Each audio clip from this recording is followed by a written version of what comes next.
Yes, just walk outside. Okay, Marcus, outside she's too. ready. Marcus outside too. So they're not in the building. Okay. Yes. All right. Control of blood pressure. Think irrigation system. To have an irrigation system to water your yard, what do you need to have? Lines. Okay. You need to have a pump. What else do you need to have? That's part of your lines. You need to have. What else? Water. Water. You have nothing in the middle. So, you need to have a pump. You need to have pipes of some kind. And you need to have liquid. Okay. Your pump in your body is what?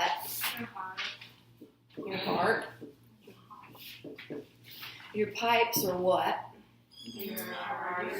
Your blood vessels, yeah. Particularly your arteries. And your liquid is what? What? Oh, Blood. Okay. Now, in this case here, with our liquid, what we are concerned with is our blood volume.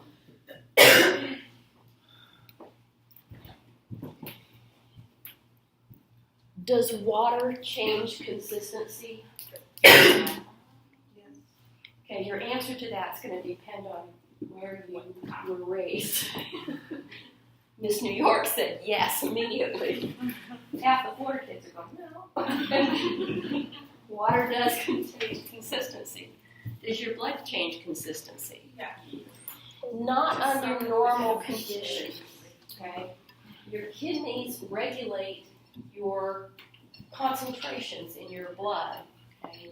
Your blood doesn't automatically turn, or doesn't usually turn into molasses, for example, okay? If you have a system that is set up for pushing water around and all of a sudden you put molasses in it, is that going to work very well? No.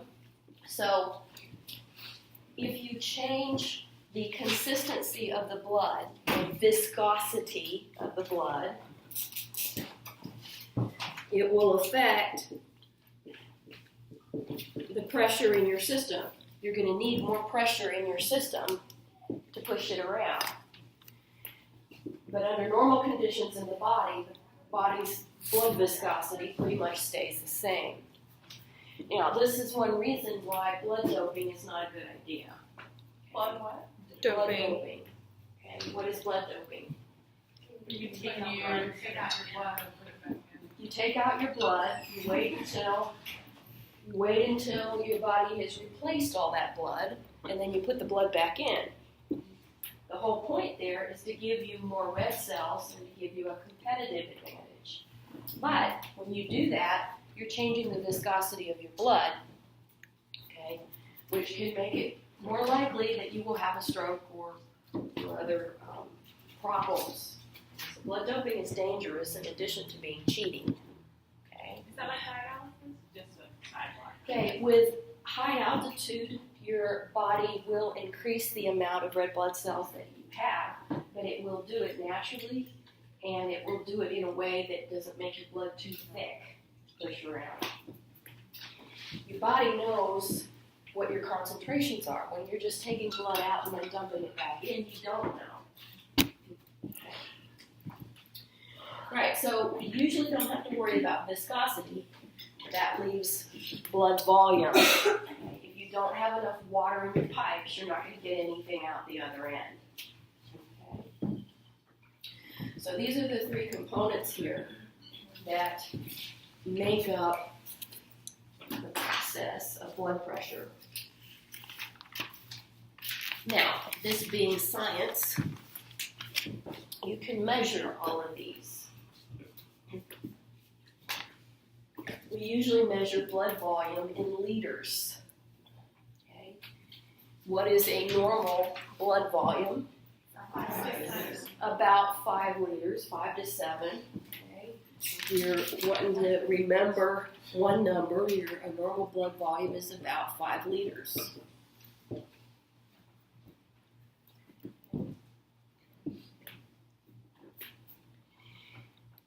So here we're measuring in liters. Up here, the way that we measure the effectiveness of our pump. Now, first of all, how do you measure the effectiveness of your pump in your backyard? See how far it's. No. If you want to know whether your pump is big enough to water 20 acres of orange trees, what do you have to know about the pump? How much power, and we measure it in horsepower. Okay, that's the way we measure pumps, horsepower. We don't measure the heart in horsepower. We measure the heart with cardiac output. Okay? Cardiac output tells you, Corey, is what you were trying to say, how much is coming out. Okay? Cardiac output. Now you need to know this little formula here. Cardiac output equals the heart rate. That makes sense because the heart rate is what? How many beats per minute? How many beats, how many contractions per minute. Okay. And then you also need to know how much is coming out for each contraction. And that is your stroke volume. I would advise you to learn this little equation there because you will see it again. Cardiac output is equal to the heart rate times the stroke volume. Stroke volume is the amount of blood that the left ventricle is shoving out each time it contracts. What's a normal heart rate? Oh, shut up. Somebody snapped it in the chair. 60 to 100 or about 70 beats a minute, right? Okay. Okay. A normal stroke volume is about 70 cc's. So if you multiply those two, what do you get? Well, what's the 70 times 70 is what? 409?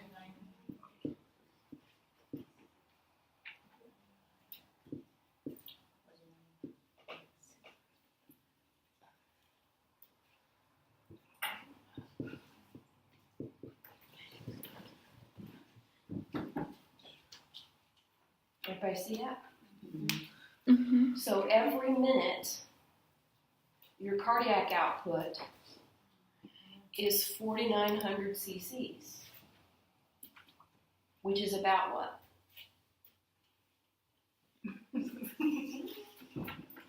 5,000. 5 liters. Yeah. It's about 5 liters, right? Everybody see that? 5,000 cc's would be 5 liters. Okay? So every minute, your heart is pumping the equivalent of your entire blood volume.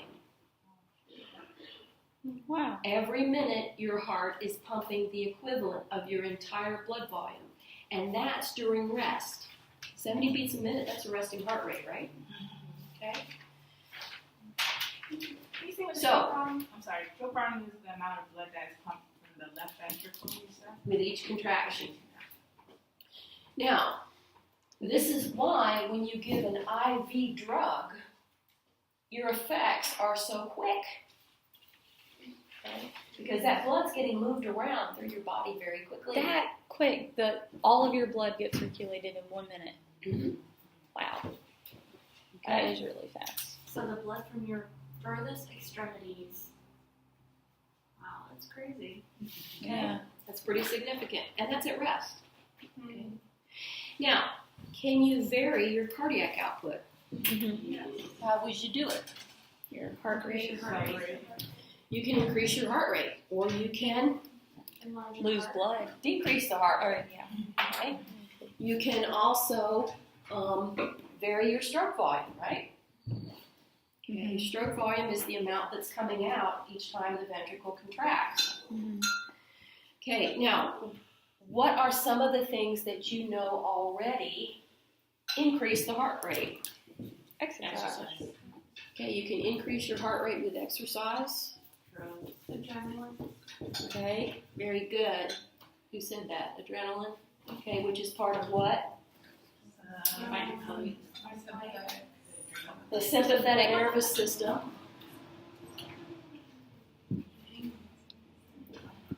Somebody else said something. Drugs, which is that. Okay. What drugs specifically, Corey?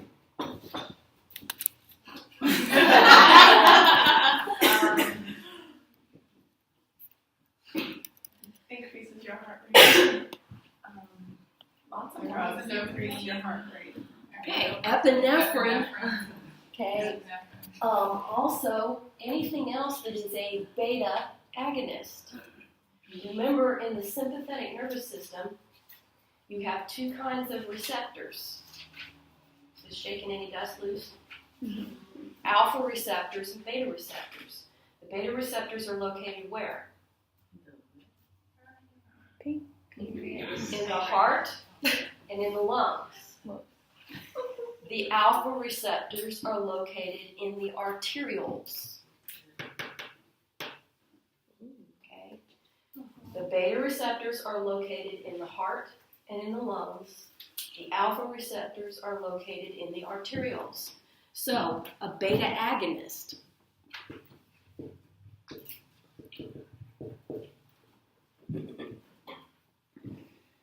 If you increase the heart rate, what are you going to do to the cardiac output?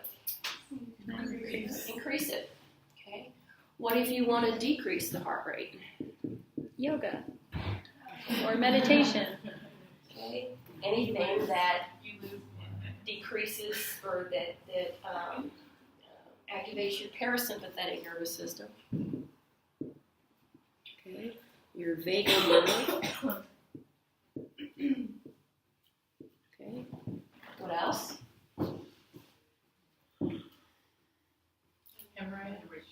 No. Heart rate.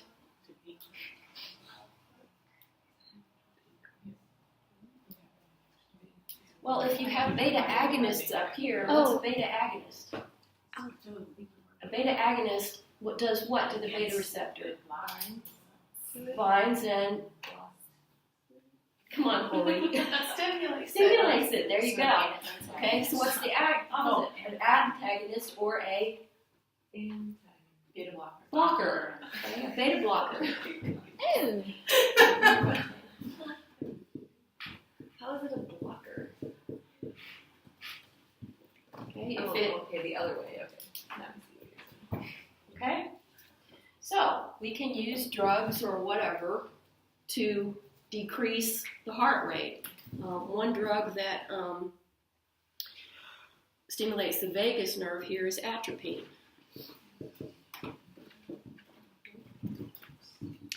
Oh, like pain relievers like oxycodone. Doesn't that decrease your heart rate? Yeah, but it does it by a different mechanism. Okay. All right, so if you decrease your heart rate, what happens to your cardiac output? It goes down. Okay. Now, your cardiac output, if you increase your cardiac output, that leads to an increase in blood pressure. Right? Yes.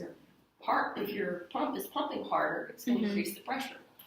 If you decrease the cardiac output, It's going to decrease. it's going to decrease the blood pressure.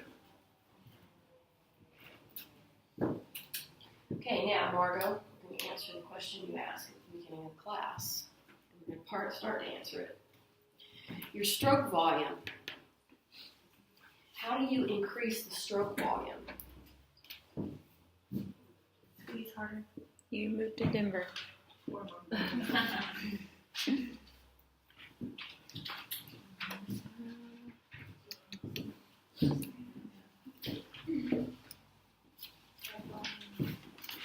Get more blood in the heart. You get more blood in the heart. How do you do that? You increase your preload.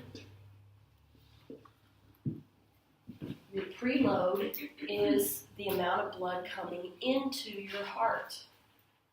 Where's that blood coming from? The veins. We said that the veins can do what with blood?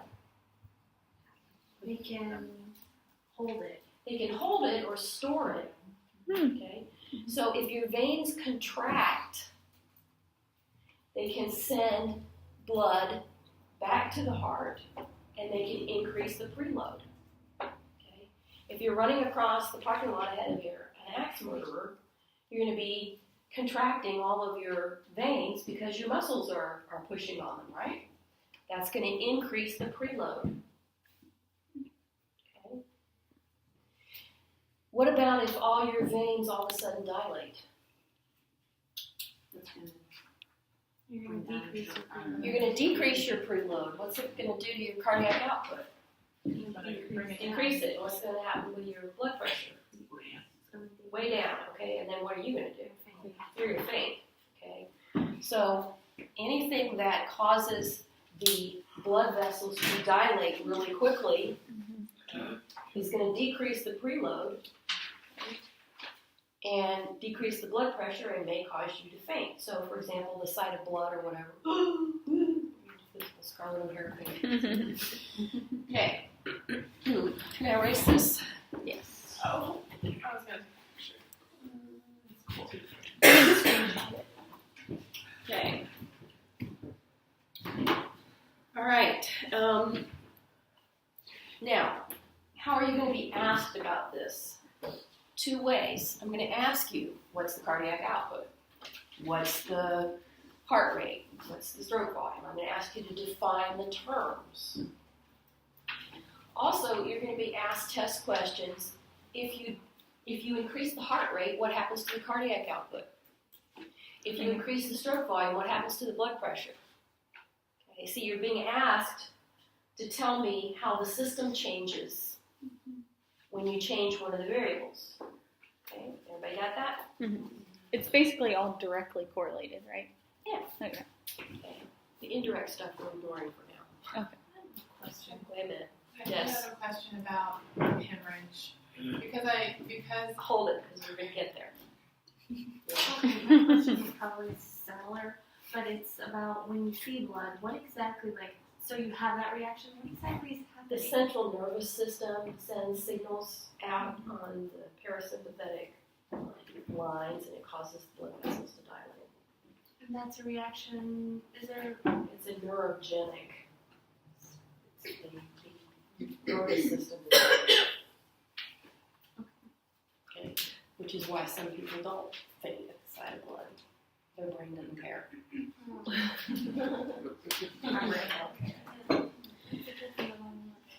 Okay, blood vessels. Now, you understand how blood vessels work already, whether you ever thought about it or not. If you take a hose and you want to spray somebody with it, and the water coming out the end of that hose doesn't go quite far enough, what do? You push your finger over the end, okay? And then the water shoots further. Why does it shoot further? It's now under more pressure, and you did that by changing the diameter that it's coming out of, right? Okay. So the measurement here for blood vessels is called peripheral resistance. Goodness.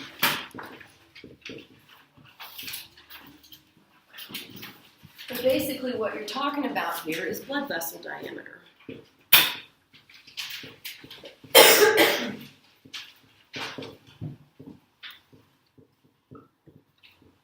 And in particular, the most important blood vessel diameter is the arterioles.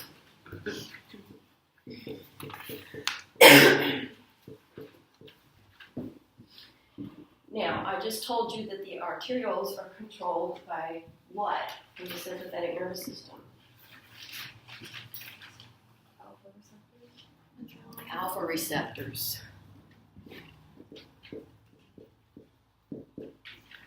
what do you suppose stimulating alpha receptors does to the arterioles?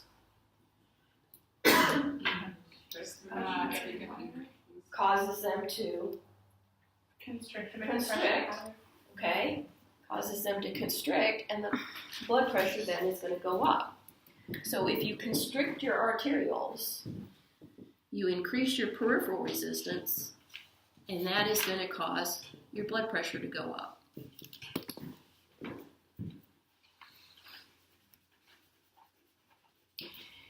Now, if your arterioles constrict, what's that going to do to the pressure in the whole system? No. No, in the whole system, it's going to Increase the whole system, right? If you've got arterioles all over everywhere constricting, it's going to be harder to pump blood in the whole system, right? Mm-hmm. Okay. Margo, that's afterload.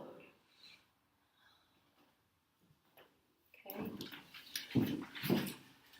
Afterload is how hard the heart is having to pump to shove blood into the system. Now, part of that can be if you have all your arterioles out there constricted. Part of that can be if your aorta or your other big blood vessels are stiff. Okay? It's harder to shove something into something stiff than something that expands, Mm-hmm. right? Have you ever tried to stuff a sleeping bag into a stuff sack or something that won't give? Okay? Same deal. Okay? So your afterload is what your heart is having to pump against. It's the stuff after the heart. Okay? When you increase your peripheral resistance, you're going to increase afterload. You can increase your peripheral resistance normally by stimulating your alpha receptors, stimulating your sympathetic nervous system. Okay? When arterioles or arteries are hardened, okay, which is a disease process, it also will increase the afterload, and it will increase the blood pressure. Usually it increases the diastolic blood pressure first. Okay? Everybody with me? Mm-hmm. So, Kitty just asked a question here. If you decrease your peripheral resistance, what happens to your blood pressure? It goes down. It's going to go down. Okay. You can decrease your peripheral resistance by expanding your arterioles. Okay.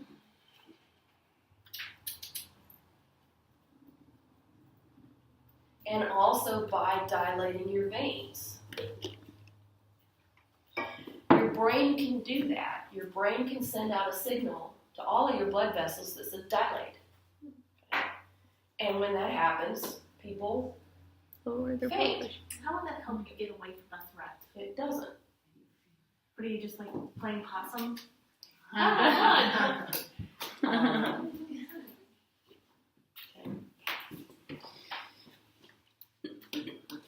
Okay, now, what if your system, let's put it this way, supposing that I have a rose bush in my backyard and I want to water it, and it's within one hose length of the spigot. Am I going to have any problem watering my rose bush? No. Suppose I have a rose bush and it's 5 acres away from the spigot. Can I water it? I can try, okay? I can string 10 hoses together, okay? But is it going to work very well? No, why not? Because the pressure is going to be so low because of the distance. It's going to be low because of the distance. In other words, the water dragging on that pipe all that way is resisting the movement of the water. Okay? The more pipes you have, the more resistance you have. Okay? And the more pressure you have to get it all the way out, or the more pressure you need to get it all the way out there to the end of 5 acres, right? Mm-hmm. Okay. Now, everybody's heart is about the size of their fist, right? Mhm. Okay. You have a cardiac output that corresponds to the size you're supposed to have. Okay? What happens if you add a whole lot of tissue to that system? Large heart. You no longer can pump the blood as much as you need to unless you increase the pressure. Does that make sense? Okay, so when people gain weight, what usually happens to their blood pressure? It goes up, and it goes up because they've now got 10 hoses lined up here. I forget how many miles of blood vessels you have for each pound of an extra 5 pounds of weight, but it's like miles, okay? And so your blood pressure has to go up to get the blood all the way through that, okay? Now, what's the problem with high blood pressure? It makes your heart work harder. It makes your heart work harder, and your heart will have to either enlarge, okay, or you're going to have to, your heart will have to enlarge. And if your heart enlarges, if it enlarges too much, are you going to have enough space for the blood to get in there? So if your heart enlarges too much, stroke volume goes down, okay, and then the whole system starts getting, yes, okay. Now, the other thing that high blood pressure does is it screws up capillaries, okay? Now, we said that extra glucose in the blood screws up capillaries, and it does. The other thing that does that is high blood pressure. So, people with high blood pressure develop heart failure. People with high blood pressure develop vascular disease and capillary disease. Okay, you see it in the kidneys and the retina and the peripheral vascular system. Okay. So it doesn't have to do with height, just weight. It has to do with size overall, not necessarily height. Okay, now, this is an argument that I always get into when I teach a class of paramedics. Does your normal blood pressure depend on size or age? No. It depends on your size. Your normal blood pressure depends on your size. Does your heart size change when you age? No, other than little kids, when they grow. Okay? Otherwise, you have a heart that is designed for the size you are supposed to be. Okay? But does your size always match your heart? Mm-mm. No, people have, in this culture anyway, they have the ability to get a hold of enough foodstuffs to change their size, but they don't change their heart size at the same time. Okay? So their blood pressure has to go up, and that work makes more work for their heart. Now, as they age, the blood vessels tend to get stiffer. Okay? And the blood pressure tends to go up because the blood vessels are stiffer. Is that normal? Well, yes and no. It's going to It's your not normal, but are you going to do anything about it? Probably It depends. So the answer is it depends. If you're a paramedic, are you going to do anything about it? No. Okay. If you're a person's family doctor, you might. Okay. So the books are getting rid of these. Okay, but they used to have tables in the book that gave you normal blood pressures by age. Oh. Okay? And so somebody who was 85, if they had a blood pressure of 145 over 90, a paramedic would look at that and go, that's normal for somebody that's 95. That's expected for somebody that's 95, but it's not normal. Okay? You see the difference? Yeah. Now, if somebody's 85 years old and they have a blood pressure of 145 over 95, is anybody going to treat it? Maybe, maybe not. The blood pressure drugs that you give elderly people often cause elderly people to fall. Which is worse, having a blood pressure that's a little too high or having a broken hip? having a broken hip. Okay, so this is where you get this idea of being normal when people expect it and don't necessarily do anything about it. And believe me, the arguments in the medical literature over when to treat high blood pressure and who to treat and how to treat and what age to treat go on and on and on and on and on. Okay? The take-home message for you is your heart is a specific size. It corresponds with the body size you are supposed to have. So the very first lifestyle thing, when somebody has high blood pressure, the very first lifestyle thing they recommend is lose weight. And lose weight. And a lot of times, if you lose the weight, the blood pressure comes right back down. Okay? Right, so your vessel diameter here is controlled by your arterioles. Your vessel length is controlled by your size. Okay. Okay, so that's what I'm a little confused on. So your blood vessels will actually grow when you Yeah, gain more weight? Yeah, if you gain a bunch of fat, all of that tissue has It's to be just- supplied with a blood supply. Wow. Okay. Is that why your blood volume goes up when you're pregnant? Yes. Mm-hmm. What about gaining muscle? Like bodybuilder people, same thing? Same thing after a certain extent, yes. And so that's one of the reasons why people who abuse steroids to get to bulk up tend to have high blood pressure. And it's not good for them. All right, everybody still with me? Yeah. Okay, let's go on to blood volume. Okay, and then this will get to Jess's question. If you're supposed to have 5 liters blood volume, and you increase it to 10 liters, if you increase the blood volume, what's that going to do to your blood pressure? It's going to increase it. If you decrease your blood volume, like say you drip it out all over the floor or something, what's that going to do to your blood pressure? Decrease. Decrease it. If you increase your blood volume, what are you doing to the preload? Increasing it. Increasing it. If you decrease your blood volume, what are you doing to the preload? Decrease. Decreasing it. So what's that going to do to your cardiac output? Lower. If you're decreasing your blood volume, it's going to lower your cardiac output. Mm-hmm. Okay? Everybody see how these things are interconnected? Mhm. Now, your body will try to compensate for these things, but that's not, in general, what you're going to be asked. You're going to be asked what happens when you lower the blood volume, what happens to your blood pressure. It goes down. Okay.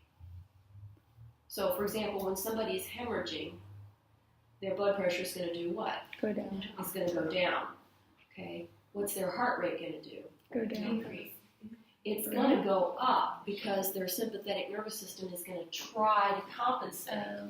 If your blood pressure goes down, your brain is going to say, hey, give me some more cardiac output here. It's going to send the heart rate up.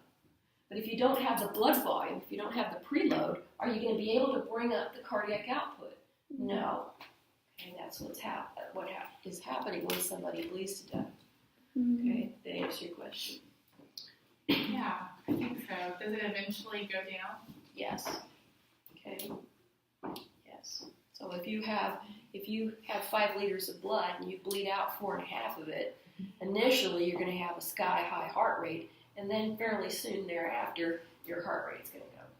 I've been with a client that you couldn't palpate their heart rate, but they were obviously still, they just lost so much blood that, we had them vertical, and I don't know, their blood pressure was 60/40, and If it didn't scare the crap out of you, well, yeah, no, this was a while ago, but this was, all of the above was being done, but, Good. so why, I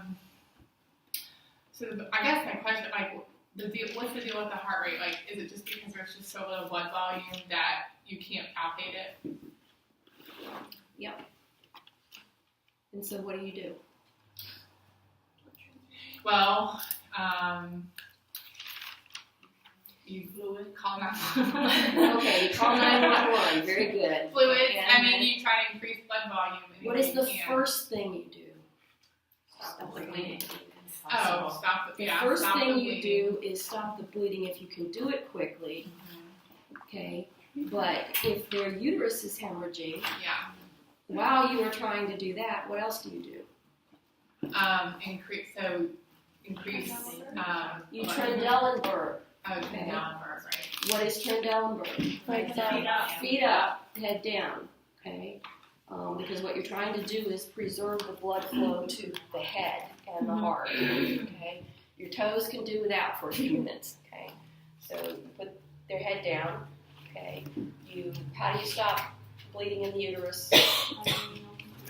By manual pressure. Okay, and what else are you doing? IV, Pitocin. IV anything. Okay, you have IV Pitocin, IV Methadone, you have that, and you have after you give that dose, you have a bag of fluids that you are running wide open. Mm-hmm. Right. Okay. All right. So, being able to put in an IV line is a critical skill for you guys. Okay.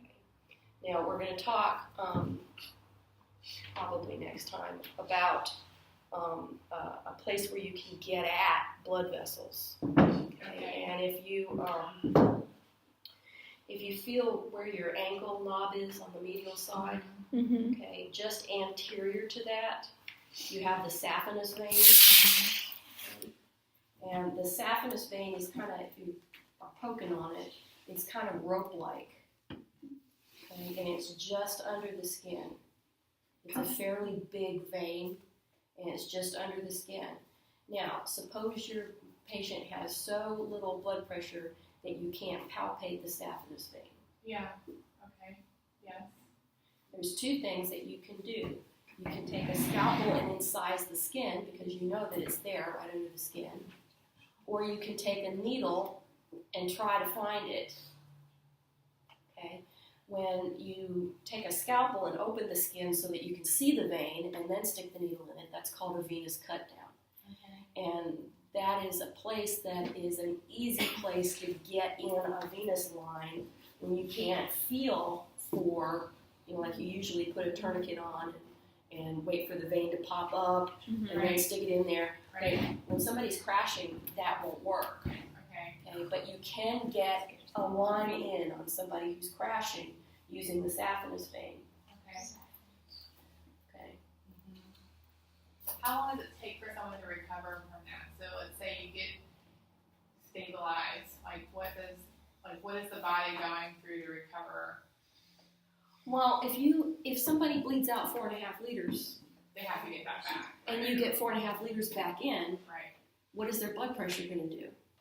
Stabilize. It's going to come back up. But, okay, are they going to be pushing enough oxygen around? Putting it back in blood transfusion. No.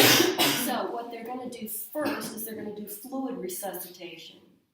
That means you get in enough fluid so that their blood pressure doesn't crash. Okay. Okay, so Right. so they've They got a can blood pump what they've pressure. got in there. So they can pump what they got. Okay. Fluid resuscitation means they've got enough volume in there that they can Right. maintain a blood pressure. Right. Then you have to look and see, okay, what is their hematocrit? Right. If their hematocrit's 10, have they got enough red blood cells in there to carry oxygen around? No. So you've got a mask on their face to increase, Compensate for the oxygen. yeah, compensate, and then you may need to transfuse platelets. 10 is not that bad. I see. Okay? What? 10, you said? Hematocrit or hemoglobin? Hematocrit. Oh, okay. That's Hematocrit of 10. Hemoglobin of 10 is Yeah, just going to be Oh, without I that. don't feel confident putting in IVs. Well, That, practice. like talking about this scares the heck out of me.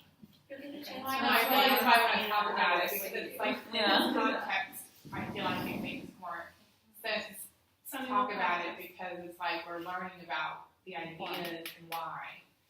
And so it kind of helps. Now, as far as I know, you can check this with Abby. But as far as I know, you can take some of the IV stuff It's all expired. home and practice. Okay, now, when I was in school, we stuck each other. You know, and This has been a huge discussion lately. yeah, I mean, and I would sit and let when I was in nursing school, let people stick me because for some weird reason it doesn't bother me that much. You know, and I've gone and practiced on my boyfriend who's now my husband, who's had great veins. Yeah. You know, that's how you get the confidence in doing it, and they've got good legal reasons for. You know, back when I was in school, it was before the AIDS epidemic hit. You didn't have near the problem with hepatitis B. Okay, and really, if you manage to hit nerves and do damage to somebody sticking an IV, you really did it wrong. But blood exposure is the main thing. So, you know, and that's kind of the case everywhere with everything. It's not just here. Yeah. We used to stick our fingers and do glucose and stick our fingers and do our blood type and all this stuff. And now you're supposed to buy this stuff from a lab and it's certified disease-free to do it. So, but the way you get confident with it is to practice. Okay, and the more venipuncture you can do, whether it's drawing labs or whether it's starting IVs, okay, and your preceptors are going to vary in their comfort level of having you do that. And some preceptors will say, no, I don't want you doing that at this level. Other preceptors are going to be like, oh, let's let you try. That's how you learn. Okay? And so you're going to have the initiative to find out what their position is. A lot of preceptors are going to let you stand back and not do anything if you.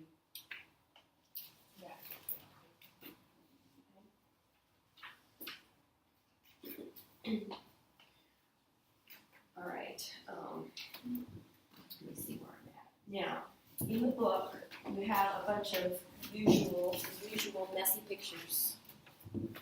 Can I erase this? Yes.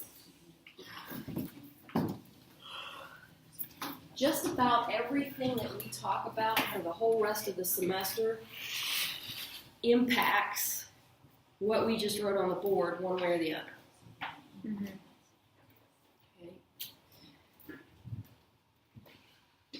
Well, maybe not everything, but a huge amount of what we talk about for the rest of the semester impacts what I just wrote on the board. And that's also true for pharmacology. Okay, your book has the usual messy pictures. And again, the way that you deal with these is take it one piece at a time.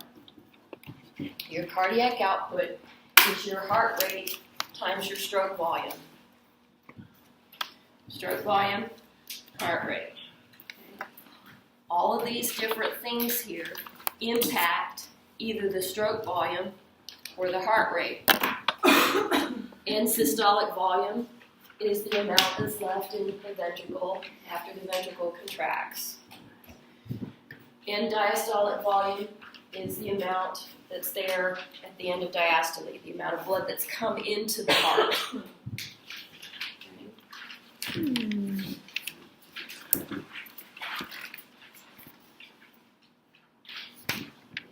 Now, how does your body know what the blood pressure is doing?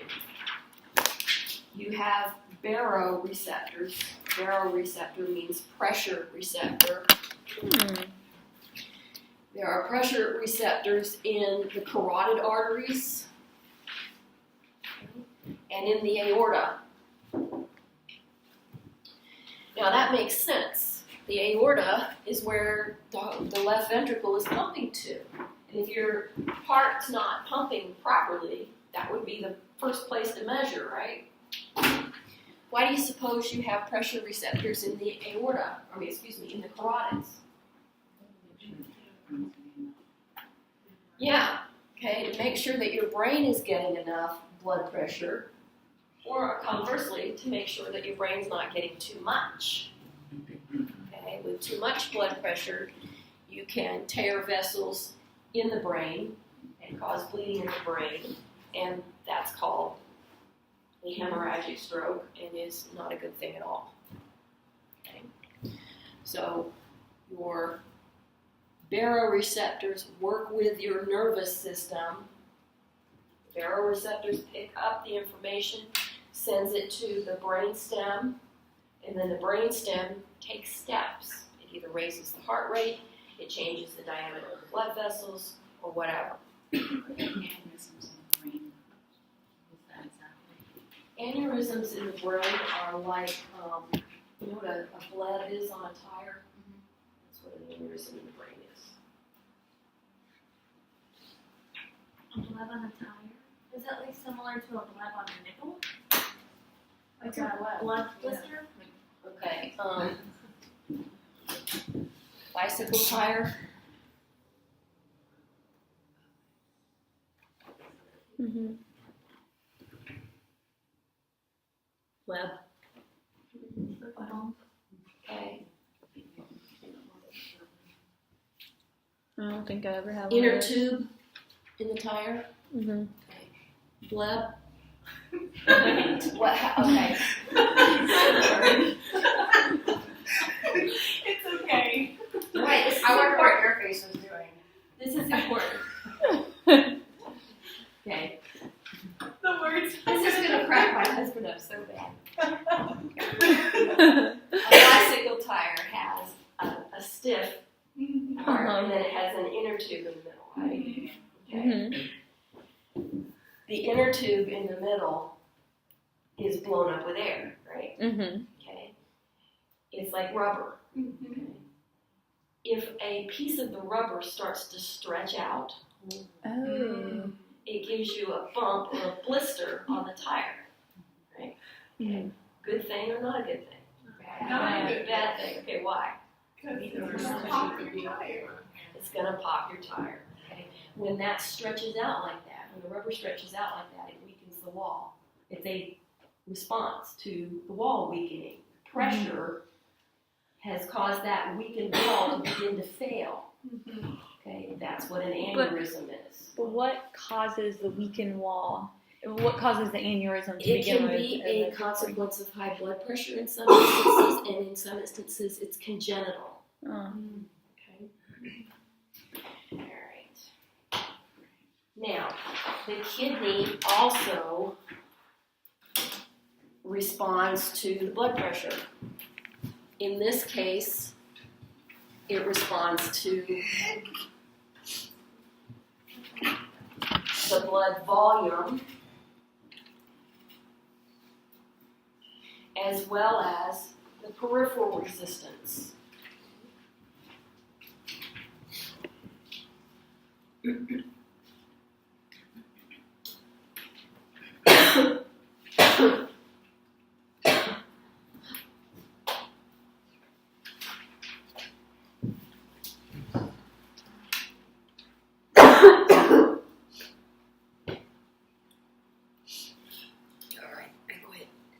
Class is over. We'll continue tomorrow. Better.